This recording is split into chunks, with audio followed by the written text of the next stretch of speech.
Salam sejahtera, terima kasih kerana bersama dengan saya di Nazilin Unity Channel. Ditanya tentang pembunuhan Altan Tuya Saribu, model terkenal Mongolia, ini jawapan mengejut Najib Tun Razak. Ditanya siapa bunuh Altan Tuya, itu jawapan paling mengejutkan kita terima. Najib Tun Razak mengatakan bahawa dia tidak bersalah dalam jenayah kejam itu. Itu jawapan Najib. Dia mengatakan dia tidak bersalah dalam jenayah kejam melibatkan model cantik daripada Mongolia, iaitu Altan Tuya Saribu. Bekas Perdana Menteri Datuk Seri Najib Tun Razak memaklumkan Mahkamah Tinggi bahawa beliau langsung tidak mengenali wanita Mongolia Altan Tuya Saribu. Pengakuan Najib Tun Razak bahawa beliau tidak mengenali wanita Mongolia ini disamakan pula oleh netizen dengan pengakuan Najib berkait dengan Jolo. Tak apalah, tiada kaitan dengan Altan Tuya Saribu, tapi mereka kata Najib pernah mengaku seperti ini sebelum ini, iaitu apabila Najib kata dia pada mulanya mengaku dia tak kenal dengan Jolo. Tapi akhirnya bukti demi bukti ditunjukkan Najib sebenarnya kenal Jolo, pernah bercuti bersama Jolo di kapal persiaran yang sangat mewah bersama Rusma Mansur dan anak-anaknya. Itu yang diingati oleh netizen. Tapi soal tentang pengakuan Najib bahawa dia tidak pernah mengenali wanita Mongolia Altan Tuya Saribu, itu belum ada jawapan. Ini hanya Tuhan dan Najib yang tahu. Adakah benar Najib tidak mengenali wanita Mongolia ini? Hanya Najib yang tahu. Beliau turut menyatakan tidak pernah mengarahkan bekas anggota polis unit tindakan khas Chief Inspector Azila Hadri dan Kopral Sirul Azhar Umar untuk membunuh wanita tersebut. Jadi Najib menafikan mengarahkan bekas anggota polis unit tindakan khas itu. Pada prosiding di hadapan Hakim Datuk Khadijah Idris tersebut, bekas ahli parlimen pekan itu menegaskan bahawa beliau tidak bersalah atas jenayah kejam dengan Altan Tuya ditembak mati sebelum mayatnya diletupkan dengan bahan letupan di kawasan terpencil berhampiran Empangan Subang di Puncak Alam Shah Alam pada 2006. Kata Najib, saya tidak mengenalinya langsung. Saya tidak pernah berjumpa dengannya dan saya tidak bersalah atas jenayah kejam itu. Katanya pada keterangan saksi dalam perbicaraan kes saman sivil hari ini. Najib sebelum ini menyaman bekas Peguam Negara Tan Sri Tommy Thomas berhubung memorinya bertajuk My Story Justice in the Wilderness mengenai kenyataan fitnah yang dibuat dalam buku yang didakwa mengaitkannya dalam pembunuhan Altan Tuya Saribu dalam bab 42. Najib juga telah menamakan syarikat penerbitan buku GB Gerak Budaya Enterprise Sendirian Berhad. Thomas dan Gerak Budaya diwakili Peguam Alan Adrian Gomez dan Datuk Ambiga. Pada prosiding tersebut juga, Najib menegaskan bahawa Thomas tidak pernah menunjukkan kepadanya kandungan bab 42 sebelum ia diterbitkan dalam buku berkenaan. Tegasnya adalah tidak benar bahawa beliau kononnya mendalangi pembunuhan Altan Tuya. Walaupun terdapat banyak artikel yang digunakan oleh Thomas dan Gerakan Budaya untuk mengaitkannya dengan jenayah itu. Untuk rekod, Najib sebelum ini pernah membuat sumpah laknat di Masjid Jami' Kampung Baru pada 2019 menafikan dakwaan Azila Hadri berhubung pembabitan beliau dalam kes pembunuhan warga Mongolia Altan Tuya Saribu.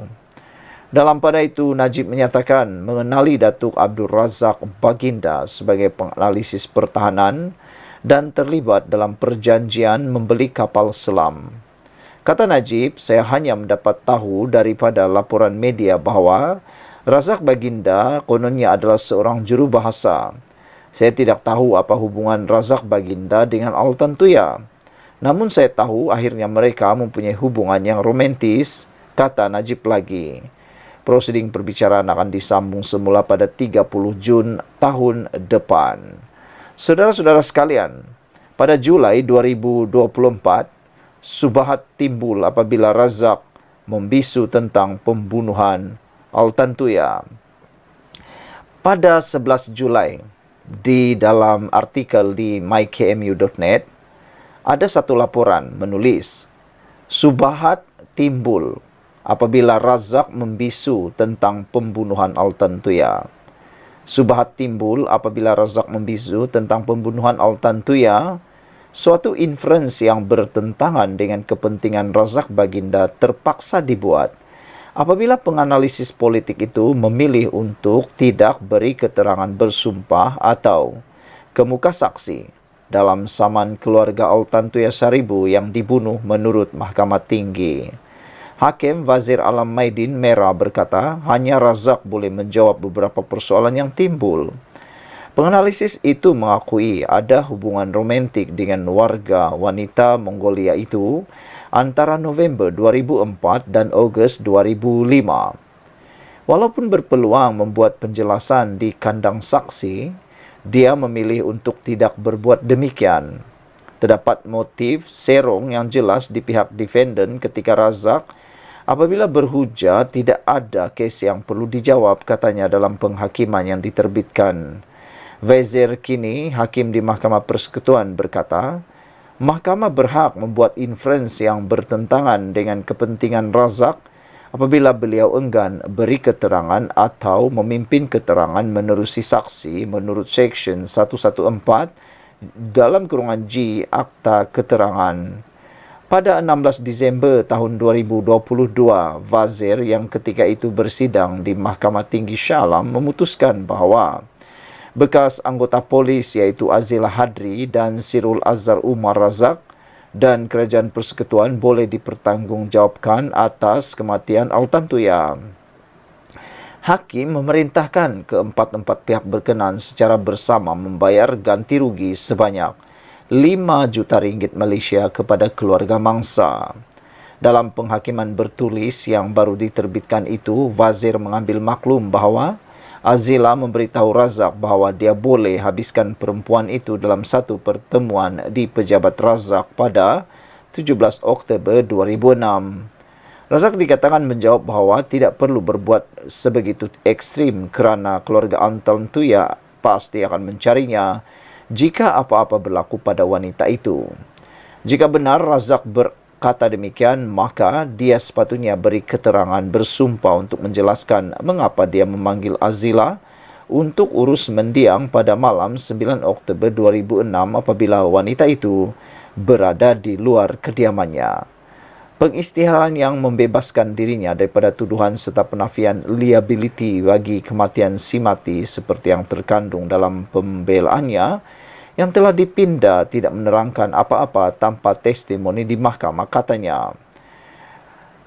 Plenatif yang terdiri daripada bapa Altan Tuya iaitu Saribu Sitev dan isteri si ibu Altan Seg Sanja serta anaknya Mun Gun Sagai memfailkan saman pada 2007 dan mendakwa terdapat suatu konspirasi sekitar pembunuhan wanita itu. Mereka menuntut ganti rugi sebanyak 100 juta ringgit. Altan Tuya ditembak mati pada 2006 di hutan di puncak alam berdekatan Shah Alam. Mayatnya diletupkan dengan bom C4. Azila dan Sirul disabit kesalahan membunuh dan dijatuhkan hukuman mati. Sekian dulu untuk kali ini. Jangan lupa tinggalkan komen anda, tekan butang subscribe. Kita jumpa lagi. Bye-bye.